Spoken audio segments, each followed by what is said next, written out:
Kirumi ile aya hii ya katiba ya KKKT Dayosisi ya Konde toleo la mwaka 2024 ilipatana kuwa alama za uaskofu, yaani fimbo na msalaba, ambazo zilikuwa zimeondolewa wakfu katika ibada ya tarehe 4 mwezi wa 6 2022 kwa sababu ya kutokupatikana kwa wakati, ziwekwe wakfu tena ili ziendelee kutumika. Na kwa mujibu msaada wetu ni katika jina la Bwana. Bwana awe nanyi.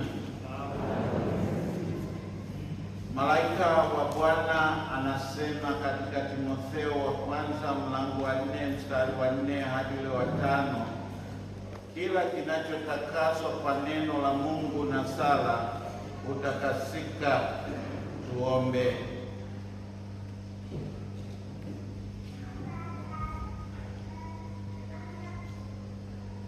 Mungu Baba, Mwana na Roho Mtakatifu, tunakuja mbele zako saa hii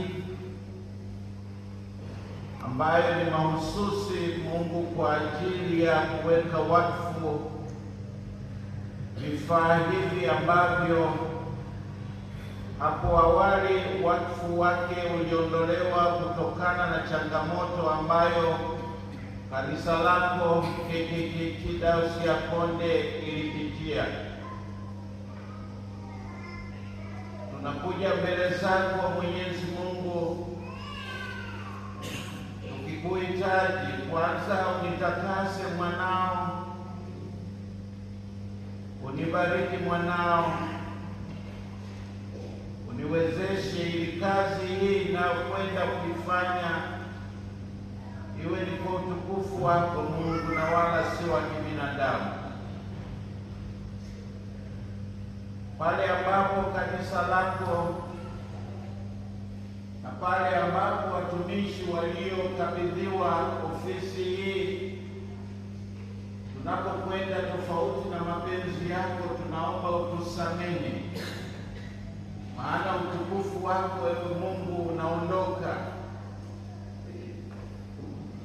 Tujalie kwa upya, tutakase watoto wako na uitakase Dayosisi yako ya Konde na watumishi wote wanaofanya kazi ndani ya Dayosisi ya Konde. Uwepo wako Mungu ukaweze kuonekana ndani ya maisha yetu. Uwepo wako Mungu ukaweze kuonekana hata katika vifaa tunavyovibeba kukutangaza wewe. Ninakuomba ukaribie sasa Mungu, tunapokwenda kuviweka wakfu vifaa hivi. Wewe mwenyewe Mungu wa rehema ndio ukaitende kazi hii. Kinitumia mwanao nisiyefaa, ambaye nafaa kwa sababu wewe unafaa. Tenda kazi yako kwa Kristo Bwana na Mwokozi wetu. Amen. Aendelee kuvitumia vyombo hivi kama kusudio la katiba ya Dayosisi ya Konde inavyotamka kwamba insignia hizi zinaendelea kuitambulisha Dayosisi ya Konde popote zinapotumika, iwe ni nje ya dayosisi kwa upande wa msalaba na pete, iwe ni ndani ya dayosisi kwa njia ya bakora. Ninaomba Mungu msaidie mwanao avitumie kama inavyotakiwa, katika jina lako takatifu tuomba tukiamini. Amen. Basi washarika, inatangaza rasmi kwamba sasa alama 3 za dayosisi ambazo zinatakiwa kurithishwa, 2 zimeshafanyiwa kazi, moja kwa bahati mbaya hiyo ilishaondoka na askofu wa kwanza alipoondoka, baba Askofu Mwakagari, akaja Mwakisunga, pete hazikuendelea, lakini hii fimbo imeendelea pamoja na msalaba, ambavyo sasa kiongozi wa dayosisi wetu wote.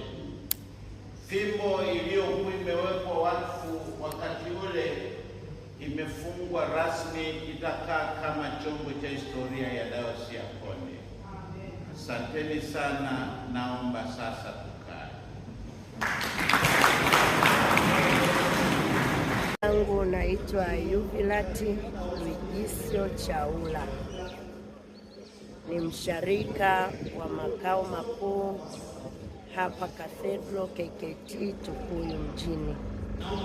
Ninamshukuru Mungu sana kwamba leo tumekuwa na ibada kubwa nzuri ambayo ilikuwa special kwa ajili ya kumwingiza kazini mkuu wetu wa jimbo Mchungaji Kalikene, pamoja na kuweka wakfu vyombo vya Dayosisi ya Konde. Naitwa Wile Ngailo, ni katibu hazina wa jimbo hili la Tukuyu, jimbo la makao makuu.